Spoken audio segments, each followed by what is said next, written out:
बिस्मिल्लाहिर्रहमानिर्रहीम। देखने वालों सुनने वालों को मेरी तरफ से अस्सलाम वालेकुम वरहमतुल्लाहि वबरकातुहू।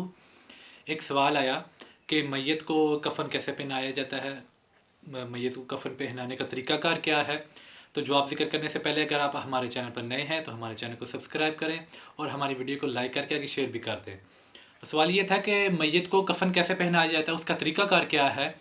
तो ये बात याद रखें कि जब कफ़न पहनाने का इरादा हो तो कफ़न को तादाद में धुनी दे दी जाए, 3 दफ़ा, 5 दफ़ा, 7 दफ़ा उसको धुनी दी जाए।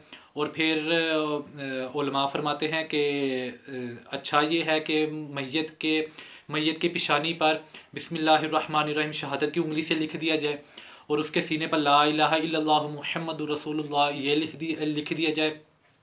और फिर उसके दिल की जगह पर या रसूलुल्लाह सल्लल्लाहु अलैहि वसल्लम ये लिख दिया जाए।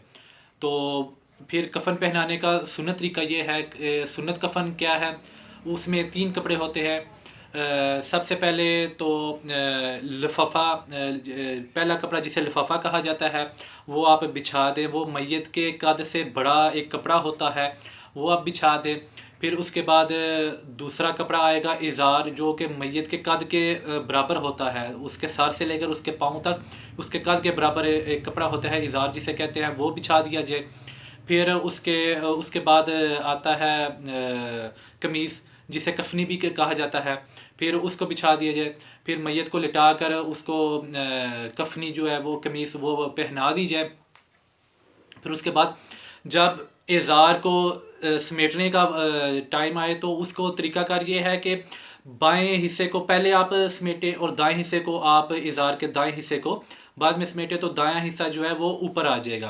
तो इस तरह से इज़ार को आप समेट दें। और फिर जो लिफाफा है, लिफाफे को भी इसी तरह ही आप समेटेंगे कि पहले बाएं हिस्से को आप ऊपर करेंगे, फिर दाएं हिस्से को करेंगे तो दाएं हिस्सा ये ऊपर आ जाएगा। तो इस तरह ऊपर करके फिर आप उसके सर की जानब से और पाँव की जानब से उसको गिरा लगा दें, तो इस तरह से कफ़न दे दिया जाएगा।